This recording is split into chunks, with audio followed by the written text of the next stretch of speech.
Hey everyone, welcome to the Artificial Fluency Podcast. I'm your host, John, and with me as always is my AI co-host, Emma. Hey John, great to be here.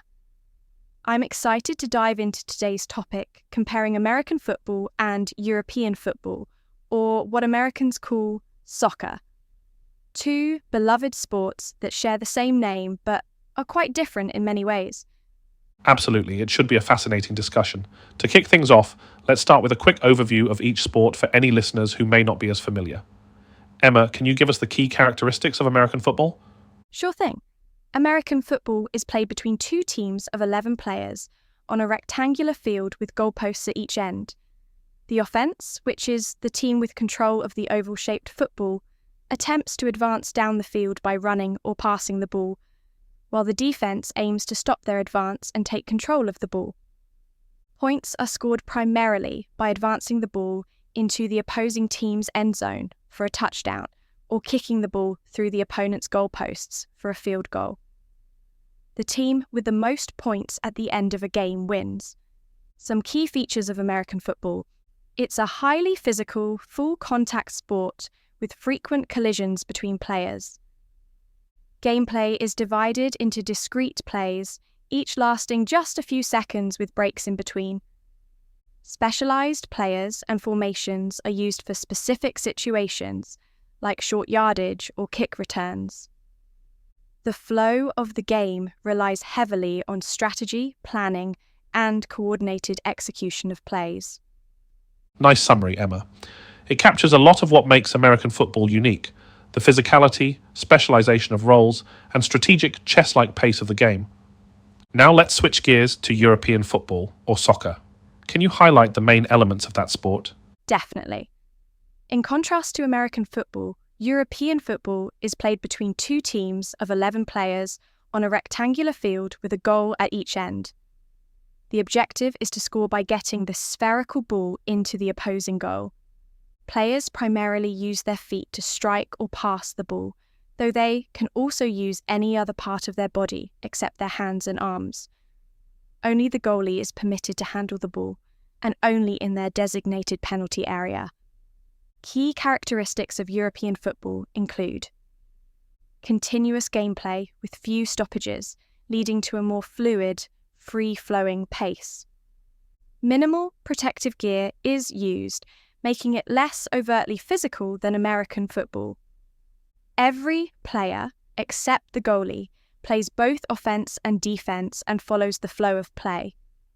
Gameplay emphasizes improvisation, creativity, and on-the-fly adjustments versus pre-planned plays. So in summary, while American football is highly strategic and regimented with bursts of physicality, European football allows for more continuous action and individual expression within a less structured framework. Different flavors for different fan preferences. I like how you highlighted the key contrast there, Emma. It tees up our deeper dive into the similarities and differences across several dimensions: rules, gameplay, culture, and more. To start, let's look at how each sport is structured and paced. Emma, what are the major rules differences between American and European football that shape the viewer and player experience? Great question, John. While both sports involve advancing a ball towards an opponent's goal, they differ significantly in how gameplay is structured. In American football, the game is divided into 4 15-minute quarters. The clock runs continuously, but can be stopped for various reasons like incomplete passes, getting tackled out of bounds, or penalties. Each team gets 3 timeouts per half that they can use strategically. This ability to control the clock is a key part of American football strategy. It allows teams to dictate the tempo based on whether they're ahead or behind. Gameplay is centered around the concept of downs. The offense effectively has 4 attempts to advance the ball 10 yards. If they succeed, they earn a first down and get 4 more downs. If they fail, possession goes to the defense. This iterative progress makes drives a bit like innings in baseball. In contrast, European football is generally played as 2 continuous 45-minute halves. The clock never stops running, though time may be added for significant delays. Without the structured pace of downs, gameplay takes on a much more fluid back and forth style. The lack of frequent stoppages means few opportunities for teams to regroup and substitute. Subbing is limited to 3 per game in European football versus unlimited in American football. So players need to be much more well-rounded and adaptive. Those are some great insights into the fundamental structural differences, Emma. It seems like American football is a bit more rigid and segmented, while European football allows for more continuous ebb and flow. I'm curious how those different frameworks impact the physical demands on players. Is one sport more taxing than the other? It's an interesting question, John, and in some ways, it's apples and oranges. Both sports require intense athleticism, but in different ways. American football is predicated on explosive power and speed in short bursts. Players exert maximum effort for the 5 to 7 seconds of each play, then get a 25 to 40-second break. This start and stop tempo repeats 60 to 70 times a game, which is highly taxing on the anaerobic energy system. The intense full contact collisions on nearly every play also take a heavy toll on the body. That's why you see so much specialization in American football. It allows players to focus on maximizing specific physical traits for their role. In European football, the continuous flow of the game means players are constantly moving for extended periods. There's more low-intensity jogging and walking between moments of sprinting and quick bursts. So, while the hits may be less violent, the sustained pace and duration make it a serious aerobic challenge, especially for midfielders who routinely cover 7+ miles a game. Players need to be incredibly fit and durable. The frequency of games also differs. NFL teams usually play once a week, allowing time to recover. Elite European teams playing in multiple competitions may have 2 to 3 games per week, making squad rotation and fitness absolutely critical. That's a great point about the different physical demands, Emma. It really highlights how the structure and rules of each sport shape the attributes needed to succeed. With that in mind, I'm curious how you think the rule differences impact the overall strategy and style of play in each sport. It's a great question, John, and I think it's one of the most fascinating contrasts between the two sports. As we touched on earlier, American football is very structured and revolves around set pieces. The ability to game plan specific plays and schemes is central to a team's success. Coaches have an outsized impact, often scripting the first 15 to 20 offensive plays before a game. With the ability to substitute freely and call timeouts, they can also be very hands-on in dictating in-game strategy and decisions. It's a bit like moves in a chess match. This leads to a heavy emphasis on the mental side of the game. Film study, play memorization, reading defensive coverages, etc. Quarterbacks and middle linebackers almost act as coaches on the field, reading the opposition and calling audibles at the line of scrimmage. In European football, the free-flowing nature makes it much harder to choreograph plays ahead of time. Strategy is more about organizing players into formations and systems than empowering them to make real-time decisions within that structure. Managers certainly impact tactics and substitutions, but once players cross the white line, they have much more autonomy to improvise and react to the evolving shape of the game. The best players are often masters of reading space, making split-second decisions and having a creative spark. This emphasis on spatial awareness, on-the-ball skills and fluid improvisation is why European football is sometimes called the beautiful game. Of course, there's also immense strategy involved, but it's more free-form and player-driven. I love that distinction, Emma. American football as a coach's chess match and European football as a player's spontaneous art really captures the essence of how the two games flow. For the next part of our comparison, let's focus on what's arguably the most exciting part for fans: scoring. Emma, can you walk us through how points are tallied in each sport and how that shapes their respective offensive approaches? Absolutely, John. While both sports involve advancing the ball toward a goal area, they diverge quite a bit in how points are actually scored. In American football, there are multiple ways to put points on the board. A touchdown, worth 6 points, is scored when a team advances the ball into the opponent's end zone, either via running or passing. After a touchdown, teams can attempt a short kick through the goalposts for an extra point, worth 1 point, or run another play to go for 2 points. Teams can also opt to kick a field goal, worth 3 points, if they're within reasonable range of the goalposts, but can't reach the end zone. More rarely, a safety, worth 2 points, is scored if the opposing offence is tackled in their own end zone.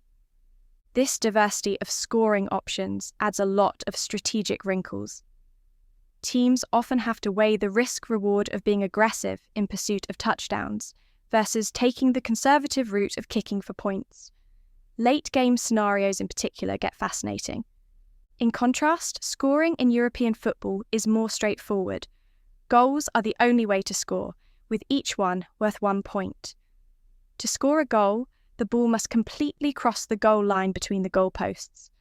With such a narrow scoring criteria, European football games often have much lower scores and tighter margins. 1-0 or 2-1 results are very common, and ties are also allowed, unlike in American football. This scarcity of scoring means individual moments of brilliance can be decisive. A single mental lapse or stroke of genius can mean the difference between winning and losing.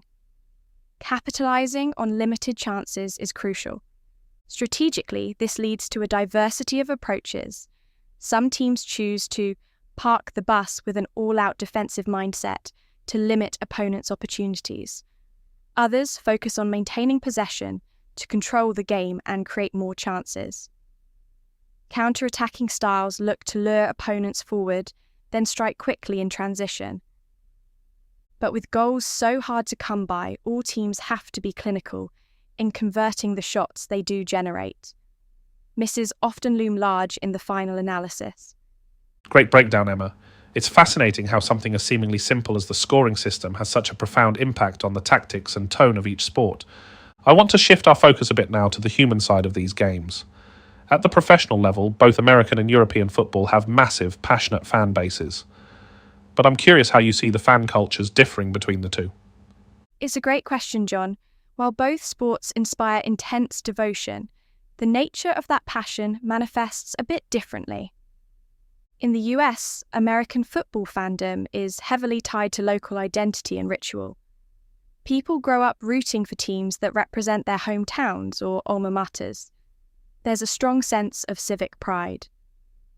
This leads to traditions like tailgating, where fans gather in stadium parking lots to grill food, play games, and get hyped up before kickoff. It's a festive, communal atmosphere. During the game, crowds participate in choreographed chants and waves. Marching bands provide a collegiate feel. And in a sport with lots of stoppages, there's plenty of time for Jumbotron entertainment and other spectacles. The whole experience is very scripted and structured, like the sport itself. In contrast, European football supporter culture is a bit more spontaneous and organic. Fans called ultras lead the crowd in continuous singing and chanting throughout the match. Choreographed tifos create dazzling visual displays. The relative scarcity of scoring chances means fans stay locked in and live or die with every moment. Each tackle, pass, and shot matters immensely. This can create a powder keg atmosphere where emotions run high. Visiting fans are often cordoned off to prevent clashes. But there's also a strong sense of egalitarianism. With lower scoring, upsets happen frequently, and even small budget teams can topple giants. Promotion and relegation in leagues mean every game has stakes. So, while passions flare, there's a feeling that anything is possible. Of course, these are broad brushstrokes. Fan traditions vary quite a bit by country and region, and American football certainly has its diehards painted in Zabaz, just as European football has its share of bandwagon celebrities. But overall, I'd say American football is governed more by tradition, ritual, and structured experiences, while European football runs on a current of organic passion and spontaneous expression. Different flavours of fandom for different sports. Those cultural contrasts are so interesting, Emma, and I think they really get at the heart of what makes each sport special to its fans. As we start to wrap up, I'm curious to get your thoughts on how both sports are evolving. What major trends or changes do you see on the horizon that could shake things up? It's a great question, John, and I think both sports are grappling with some really interesting challenges and opportunities. In American football, player safety is probably the biggest issue. There's growing awareness of the long-term neurological risks associated with repeated concussions and subconcussive hits. This has led to changes like penalising helmet-to-helmet contact and limiting full contact practices. But there's an inherent tension with the gladiator ethos that many fans value.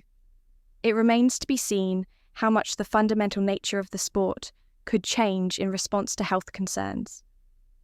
There's also the question of pace of play. In an era of ever-shrinking attention spans, the NFL has experimented with ideas like running the clock after extra points and reducing commercial breaks. But any changes to the basic DNA of the sport are always met with pushback. On the European football side, the big story is the growing global footprint. Leagues like the Premier League and La Liga have secured monstrous international media rights deals. Powerhouse clubs are increasingly looking abroad for both fans and talent. This has led to some tensions with traditional local supporters who worry about the authentic culture being diluted. It's also sparked a bit of an arms race in transfer spending that some worry is unsustainable. Another major development is the rise of advanced analytics. Like other sports, European football is increasingly looking to data to drive everything from player recruitment to in-game tactics. The ability to pass things like expected goals XG is leading to a more empirical approach, but also running into entrenched attitudes about the artistry of the game. It will be intriguing to see how all these factors unfold in the coming years. But one thing is certain: both sports will need to adapt and evolve to stay relevant in a fast-changing world. Those are some truly fascinating insights to chew on, Emma. The push and pull between tradition and innovation, local and global, art and science. It seems both sports are at a real inflection point. As we wrap up today's discussion, what would you say is your main takeaway from comparing American and European football? I think the biggest thing for me, John, is just a deep appreciation for how these two sports, while both beloved, fulfill very different needs for fans and players alike. American football is so regimented and specialised, European football so fluid and free-flowing. One values discrete moments of explosive action, the other a continuous unfolding drama. One is an almost militaristic exhibition of strategy and planning, the other a more artistic expression of creativity and adaptation. In the end, they're two distinct flavours that speak to the diversity of the human sporting palette. Some of us crave the anticipatory excitement of third down and the thrill of a perfectly scripted touchdown play. Others live for the tension of an unblemished clean sheet and the ecstasy of a brilliant goal conjured from nothing. Neither is intrinsically better or more valid. They're just expressions of different cultural appetites and sporting philosophies. And the fact that two games, united by the common act of trying to advance, a ball on a grass pitch, can branch into such different realms, is a testament to the wonderful, heterodoxical nature of world sport. So whether you prefer your footballs oblong or spherical, yards or meters, downs or uninterrupted game flow, embrace and celebrate what you love, and appreciate the fact that others find joy and meaning in a somewhat different approach. There's room in this world for both hard counts and Cruyff turns. Vive la différence. I couldn't agree more, Emma. That's the perfect note to end on. Thanks so much for the fascinating discussion and those eloquent parting words. It's been a blast, as always, John.